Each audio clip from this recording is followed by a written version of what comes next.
லட்டு, இப்போ உனக்கு அந்த பழத்தை சாப்பிட்றது தான் உலகத்திலே மிக முக்கியமான வேலையா? நான் இங்க பயத்துல கை காலெல்லாம் நடுங்கிட்டு இருக்கேன். நாம அந்த 2 பேய்களை துரத்துனது இப்போ நமக்கு வினையா வந்து முடிஞ்சிருக்கு. அந்த பேய்களை அவங்க தலைவன் கிட்ட போய் இல்லாததும் பொல்லாததும் சொல்லி இப்போ ஒரு பெரிய படையே நம்ம ஊரை நோக்கி வந்துட்டு இருக்கான். நீ என்னடானா எதுவுமே நடக்காத மாதிரி ஜாலியா காலை ஆட்டிட்டு இருக்க. அக்கா, நீ ஏன் எப்போ பாரு இப்படி பதட்டமாவே இருக்க? பயப்படுறதுனால வர்ற பேய் வராம போயிட போகுதா என்ன? வந்தா வரட்டும் அக்கா. அந்த தளபதி பேய் அப்படி என்னதான் பண்ணிடும்னு நானும் பாக்குறேன். போன தடவை அந்த 2 பேய்களை வாளில பட்டாசு கட்டி கிளப்பி விட்டோமே, அதே மாதிரி இந்த தளபதிக்கும் ஒரு சூப்பர் வரவேற்பு கொடுத்து அப்படியே திருப்பி அனுப்பிடுவோம். கவலைப்படாத, விளையாடாத லட்டு. இது முன்னாடி வந்த மாதிரி சாதாரண பேய் இல்லைன்னு காக்கா சொல்லுச்சு. அந்த தளபதி பேய் ஒரு தடவை கத்துனா காத்துல இருக்கிற ஈரப்பதமே போயிடுமா, மரத்துல இருக்கிற இலையெல்லாம் சருகா உதிர்ந்துடுமா. நம்ம ஊர் பறவைகள் எல்லாம் இதை தெரிஞ்சுக்கிட்டு பயத்துல அவங்க கூட்டை விட்டு வெளியவே வர மாட்டேங்கிறாங்க. அவங்களுக்கெல்லாம் நாம தானே பாதுகாப்பு கொடுக்கணும். நாமளே இப்படி அசால்ட்டா இருந்தா எப்படி? அக்கா, நான் ஒன்னும் அசால்ட்டா இல்ல. பயங்கிறது ஒரு பலூன் மாதிரி அக்கா. நாம பயப்பட பயப்பட அது பெருசாகும். ஆனா துணிச்சலா ஒரு குத்து குத்துனா புஸ்ஸுன்னு காத்து போயிடும். இதோ பாரு. ரோஜா அக்கா, லட்டு, நீங்க 2 பேரும் இங்கதான் இருக்கீங்களா? அந்த பேய்கள் ஊர் எல்லைக்கு வந்துட்டதா சிட்டுக்குருவி சொல்லுச்சு. எங்களுக்கு ரொம்ப பயமா இருக்கக்கா. எங்க கூட்டையெல்லாம் கலைச்சிடுவாங்களோ, இல்ல எங்களையெல்லாம் பிடிச்சிட்டு போய் அவங்க குகையில வச்சுப்பாங்களோன்னு நினைச்சாலே உடம்பெல்லாம் நடுங்குது. நீங்க 2 பேரும் தான் இந்த ஊரோட தைரியமான பறவைங்க. நீங்க தான் எங்களை காப்பாத்தணும். ஆமா அக்கா, மைனா சொல்றது நிஜம்தான். எங்க வீட்ல இருக்கிற சின்ன குஞ்சுங்கள்லாம் அந்த பேய்கள் போடுற சத்தத்தை கேட்டு நடுங்கிட்டு இருக்குங்க. பேய் வருது பேய் வருதுன்னு ஊரே அல்லோலப்படுது. அந்த பேய்கள் வர்றதுக்கு முன்னாடி நாம ஏதாவது பண்ணி ஆகணும் அக்கா. நாங்க எல்லாரும் உங்களுக்கு துணையா இருப்போம். நீங்க என்ன சொன்னாலும், எந்த ஆபத்தான வேலையா இருந்தாலும் நாங்க செய்ய தயாரா இருக்கோம். எங்களுக்கு பறக்க கூட தைரியம் வரலாக்கா. அந்த பேய்கள் நம்ம ஊருக்குள்ள வந்தா அப்புறம் நிம்மதியே இருக்காது. ரோஜாக்கா, நீங்க தான் எதையாவது யோசிச்சு அந்த பேய்களை உள்ள விடாம தடுக்கணும். லட்டு கிட்டையும் ஏதாவது குறும்புத்தனமான ஐடியா இருப்போன்னு எங்களுக்கு தெரியும். அந்த ஐடியாவை இப்பவே சொன்னீங்கன்னா நாங்க எல்லாரும் அதுக்கு தயாரா இருப்போம். சொல்லுங்க அக்கா, நாம என்ன பண்ணலாம்? ஆமா அக்கா, நாம எல்லாரும் ஒட்டுமையா இருந்தா எந்த பேயும் நம்மள ஒண்ணும் பண்ண முடியாதுன்னு நீங்க தானே சொல்லுவீங்க. அதனால இப்போ நாங்க எல்லாரும் ஒன்னா சேர்ந்து ஒரு படையா நிக்கிறோம். அந்த பேய்களுக்கு இந்த ஊர்ல இடம் இல்லைன்னு புரிய வைக்கணும். லட்டு, நீ அந்த தளபதி பேய்க்கு ஏதாவது ஸ்பெஷலா பிளான் பண்ணி வச்சிருக்கியா? சீக்கிரம் சொல்லு, நேரம் வாங்கிட்டே இருக்கு. என்னது? 2 குட்டி பறவைங்க நம்ம கூட்டத்தை சேர்ந்தவங்கள விரட்டி அடிச்சு அவமானப்படுத்திருச்சா? இது நம்ம பேய் உலகத்துக்கே பெரிய அவமானம்டா. அந்த 2 பறவைங்களையும், முக்கியமா அந்த லட்டுங்கிற பறவையை இப்பவே இங்க இழுத்துட்டு வரணும். அதுங்களுக்கு பேய்னா என்னன்னு பயம் வரணும். என்னோட தளபதி எங்க? அந்த எலும்புக்கூடு பேய உடனே வர சொல்லுங்க. தலைவரே, இதோ வந்துட்டேன். நீங்க ஏன் இவ்வளோ கவலைப்படுறீங்க? இந்த எலும்புக்கூடு இருக்கும்போது நீங்க கவலைப்படலாமா? அந்த 2 பறவைங்களையும் நான் இப்பவே போய் அப்படியே ரெக்கையோட பிடிச்சு ஒன்னா சேர்த்து போட்டு உங்க முன்னாடி கொண்டு வந்து நிறுத்துறேன். என் உடம்புல இருக்கிற ஒவ்வொரு எலும்பும் ஒரு ஆயுதம் தலைவரே. நான் ஒரு தடவை கடக்குன்னு சத்தம் போட்டாலே அதுங்க நடுங்கிடும். உன்னை நம்பிதான் அனுப்புறேன் தளபதி. ஆனா அந்த பறவைங்களை சாதாரணமா நினைக்காத. அதுங்க ரொம்ப தில்லா இருக்குங்க. அதுவும் அந்த லட்டு பறவை ரொம்ப புத்திசாலி. போன தடவை போனவங்க எல்லாம் அழுதுகிட்டே தான் திரும்பி வந்தாங்க. அதனால நீ கொஞ்சம் ஜாக்கிரதையா போய் வேலையை முடிச்சிட்டு வா. தோத்துட்டு வந்த அப்புறம் மண்டை ஓட்டை எடுத்து நான் ஃபுட்பால் விளையாடிடுவேன். ஜாக்கிரதை. அந்த பேச்சிற்கே இடமில்லை தலைவரே. என் மேல நம்பிக்கை வைங்க. நான் போனாலே அந்த ஊர்ல இருக்கிற மரமெல்லாம் நடுங்கும். அந்த பறவைங்க பயத்துல தானாவே கூண்டுக்குள்ள வந்து விழுந்துரும் பாருங்க. இதோ கிளம்பிட்டேன். கூடவே அந்த பில்டப் பேயையும் கூட்டிட்டு போறேன். அப்போதான் நான் வரும்போது ஒரு கெட்டு இருக்கும். நீங்க நாளைக்கு காலையில அந்த பறவைங்களை வச்சு விருந்து சாப்பிட தயாரா இருங்க தலைவரே. பெரிய ட்ரம்ஸ் அடித்துக்கொண்டு இதோ வர்றாரு உலக புகழ்பெற்ற பயங்கரமான எலும்புகளின் அரசன் தளபதி எலும்புக்கூடு பேய். இவர் ஒரு தடவை தும்முனாருன்னா சுனாமி வரும். இவர் நடந்து வந்தா பூகம்பம் வரும். பயப்படுறவங்க எல்லாம் இப்பவே பயந்துக்கோங்க. இவர் கண்ணை பார்த்தா கல்லாயிடுவீங்க. இவர் கைய பார்த்தா அல்லாயிடுவீங்க. ஓடுங்கடா, எல்லாரும் ஓடிப்போய் ஒளிஞ்சுக்கோங்க. ஐயோ, அது என்னது? கண்ணுல நெருப்பெரியுது, கை கால்ல வெறும் எலும்பா இருக்கு. எனக்கு பார்க்கவே ரொம்ப பயமா இருக்குக்கா. அந்த பேய் கையில ஒரு பெரிய பழைய கொடை வேற வச்சிருக்கு. அதுக்குள்ள என்ன மர்மம் இருக்கோ தெரியலையே. இத பார்த்தா நாம பிறக்க மாட்டோம் போல இருக்கே. நாம எல்லாரும் சீக்கிரம் நம்ம கூட்ட விட்டு வேற எங்கேயாவது தப்பிச்சு போயிடலாமா? எனக்கு உடம்பெல்லாம் வேர்க்குது. ஹா, எங்கே அந்த லட்டு, எங்கே அந்த ரோஜா? தைரியம் இருந்தா எங்க தளபதி முன்னாடி வந்து நில்லுங்கடா. எங்க தளபதி இப்போ ரொம்ப கோவமாயிருக்காரு.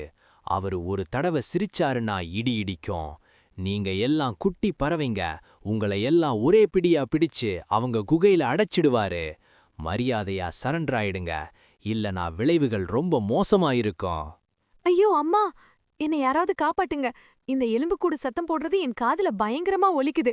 இதோ ரோஜா அக்கா கிட்டயும் லட்டு கிட்டயும் ஓடி போய் சொல்றேன். அவங்க தான் ஏதாவது பண்ணி இந்த அரக்கனை தடுக்கணும். நீங்க எவ்ளோ வேணும்னாலும் கத்துங்க, எங்க லட்டு கிட்ட நீங்க மாட்டாம போக மாட்டீங்க. நான் இப்பவே தப்பிச்சு ஓடுறேன். ஐயோ பேய் வருதே. ஏய் எலும்பு பேய், சும்மா நின்னு கத்திக்கிட்டு இருக்காத. நீ பெரிய வீரன், பயங்கரமான தளபதின்னு ஊர் முழுக்க பில்டப் கொடுத்துட்டு வந்திருக்கியே. உனக்கு உண்மையாவே தைரியம் இருந்தா எங்க கூட ஒரு போட்டியில கலந்துக்கோ. நீ அந்த போட்டியில ஜெயிச்சுட்டா நாங்க 2 பேரும் நீ சொல்றத கேக்குறோம். ஒருவேளை நீ தோத்துட்டா நீ பானைய தூக்கிட்டு ஓடிடணும். என்ன சொல்ற? உனக்கு தைரியம் இருக்கா? என்னது, ஒரு குட்டி பறவை என்ன பார்த்து தைரியம் இருக்கான்னு கேக்குதா? எவ்வளவு திமிரு இருந்தா நீ என்கிட்டயே சவால் விடுவ? சரி, என்ன போட்டின்னு சொல்லு. நான் எத்தனையோ போர்க்களத்தை பார்த்தவன். எனக்கு இந்த போட்டியெல்லாம் ஒரு ஜுஜிபி வேலை. இப்பவே சொல்லு, என்ன போட்டின்னு சொல்லு. நான் ஜெயிக்கிறது உறுதி. அப்புறம் நீங்க என் பின்னாடி தான் வரணும். ரொம்ப சிம்பிளான போட்டி தான். இதோ இங்க ஒரு பழைய ஓட்ட பானை இருக்குல்ல, இந்த ஓட்ட வழியா நீ புகுந்து அப்படியே மறுபக்கம் வழியா வெளிய வரணும். அப்படி வந்துட்டா நீ தான் உலகத்திலேயே பெரிய கெத்து பேய்ன்னு நான் ஒத்துப்பேன். உன்னால முடியுமா? இல்ல எலும்பெல்லாம் இடிச்சுக்கோன்னு பயமா இருக்கா? பயமா இருந்தா இப்பவே சொல்லு, நாங்க உன்னை மன்னிச்சு விட்டுடுறோம். இது ஒரு குழந்தை பிள்ளை விளையாட்டு. என் உடம்புல வெறும் எலும்பு தான் இருக்கு. நான் எந்த ஓட்டக்குள்ள வேணும்னாலும் புகுந்து வருவேன். இதோ பாரு, இப்பவே உள்ள போறேன். பானையின் தலை உள்ளே போகிறது, ஆனால் தோள்பட்டை மாட்டிக்கொள்கிறது. ஏய், என்ன இது? உள்ள போக முடியல, வெளியவும் வர முடியல. என் விலா எலும்பு இந்த ஓட்டையில நச்சென்று மாட்டிக்கிச்சுடா. லட்டு, என்ன காப்பாத்தடா. ஏய் பில்டப் பேயி, உன் தளபதிய பாரு, எவ்வளவு கேவலமா பானைக்குள்ள மாட்டிக்கிட்டு முழிக்கிறான்னு. இப்போ உன்னோட பில்டப் எல்லாம் எங்க போச்சு? தும்மினா சுனாமி வரும்னு சொன்னியே, இப்போ உன் தலைவன் ஒரு பானைய கூட தாண்ட முடியாம தவிக்கிறாரே. இதுதான் உங்க வீரமா? உங்கள மாதிரி பேய்களை பார்த்து நாங்க பயப்படணும்னு நினைக்கிறீங்களா? இப்போ பாரு உங்க தலைவனுக்கு நாங்க என்ன பண்றோன்னு. அக்கா, அது அது வந்து அவர் ஒன்றும் மாட்டிக்கல அக்கா. அவர் பானைக்குள்ள ஏதாவது புதையல் இருக்கான்னு செக் பண்றாரே. அப்புறம் இது ஒரு வகையான பேய் யோகாக்கா. பானைக்குள்ள யோகா பண்ணா எலும்பெல்லாம் ஸ்ட்ராங் ஆகும்னு இப்பதான் ஒரு யோகி பேய் சொல்லுச்சு. அதனால அவர் வேணுனே தான் உள்ள இருக்காரு. நீங்க தப்பா நினைச்சுக்காதீங்க அக்கா. அவர் நினைச்சா பானை அப்படியே உடைச்சிருவாரு. சும்மா கதை சொல்லாத. உன் தலைவன் கண்ல இருக்கிற பயம் எனக்கு தெரியுது. லட்டு, அந்த பானைய அப்படியே கயிறு போட்டு நல்லா இறுக்கி கட்டு. இவங்க 2 பேருக்கும் இன்னைக்கு புத்தி புகட்டணும். இந்த ஊர் பறவைகளை பயமுறுத்துனதுக்கு இதுதான் தண்டனை. மத்த பறவைகளே, எல்லாரும் வாங்க. இந்த தளபதி பேய அப்படியே மைதானத்துல உருட்டி உருட்டி விளையாடுவோம். வாங்க எல்லாரும். ஐயோ அக்கா, தப்பு பண்ணிட்டோம்க்கா. அந்த பானைய மட்டும் உருட்டி விடாதீங்க. ஏற்கனவே தலைவருக்கு தலை சுத்துற நோய் இருக்கு. இதுல உருட்டுனா அவர் வாந்தி எடுத்துருவாரு. லட்டு தம்பி, கயிறை கழட்டுடா. நாங்க இனிமே இந்த ஊர் பக்கமே வரமாட்டோம். தலைவரே, நீங்க எதுக்கு அந்த பானைக்குள்ள போனீங்க? இப்ப பாருங்க, அவங்க நம்மள உருட்ட போறாங்க. ஐயோ, ஆளை விடுங்க சாமி, நான் ஓடுறேன். என்னடா இது கோலம்? உன்னை அந்த பறவைகளை தூக்கிட்டு வர சொன்னா நீ என்னடானா உடம்பு முழுக்க பானையை தூக்கிட்டு வந்திருக்க. போன வேகத்திலே திரும்பி வந்துட்ட, அதுவும் உருண்டுகிட்டே வந்திருக்க. என் கௌரவமே போச்சுடா. உன்னை தளபதியா வச்சிருக்கிறதுக்கு நான் ஒரு பழைய பொம்மையையே வச்சிருக்கலாம். உனக்கு இது அடுக்குமா? அந்த பறவைகள் உன்னை இப்படி பண்ணும்போது நீ என்ன பண்ணிக்கிட்டு இருந்த? தலைவரே, அந்த லட்டு பறவை எனக்கு பெரிய சூனிய வச்சிருச்சு தலைவரே.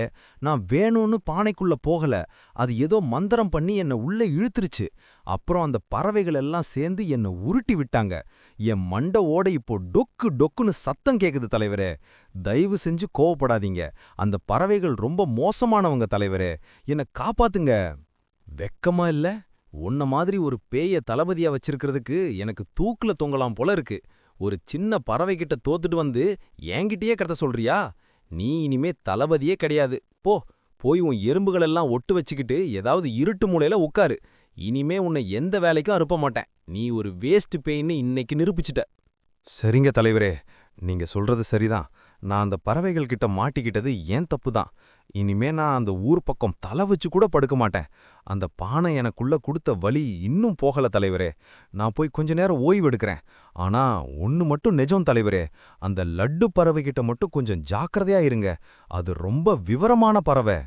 தலைவரே, இந்த பேய்களால அந்த பறவைகளை ஒரு காலமும் ஒண்ணும் பண்ண முடியாது. இவங்க வெறும் வாயில மட்டும்தான் வடை சுடுவாங்க, செயல்ல ஒண்ணும் இருக்காது. உருவத்தை பெருசா வச்சுக்கிட்டு பயமுறுத்துற காலமெல்லாம் மலையேறி போச்சு தலைவரே. இப்ப புத்தி இருக்கிறவங்க தான் ஜெயிக்க முடியும். எனக்கு ஒரு வாய்ப்பு கொடுங்க. அந்த லட்டுவையும் ரோஜாவையும் நான் எப்படி பிடிக்கிறேன்னு மட்டும் பாருங்க. ஓ நாய், நீ சொல்றது கேட்க நல்லாதான் இருக்கு. ஆனா அந்த பறவைகள் ரொம்ப புத்திசாலியா இருக்காங்களே. இந்த தளபதியே அங்க போய் பானைக்குள்ள மாட்டிக்கிட்டா நீ எப்படி அவங்கள சமாளிக்க போற? உன்கிட்ட ஏதாவது பலமான திட்டம் இருக்கா? இல்ல நீயும் இவன மாதிரி உருண்டுகிட்டு தான் வரப்போறியா? எனக்கு இப்போ யார் மேனையும் நம்பிக்கை வரல. எல்லாரும் என்னை ஏமாத்துறீங்க. தலைவரே, புத்தியை விட பலம்தான் பெருசுன்னு நான் நம்புறேன். ஆனா பலத்தை விட தந்திரம் இன்னும் பெருசு. நான் போய் அந்த பறவைகளுக்கு ஒரு ஆசை காட்டுவேன். அந்த ஆசையில அவங்க விழுந்த உடனே ஒரே கூடையில போட்டு எல்லாரையும் பிடிச்சு உங்க முன்னாடி கொண்டு வந்து நிறுத்துறேன்.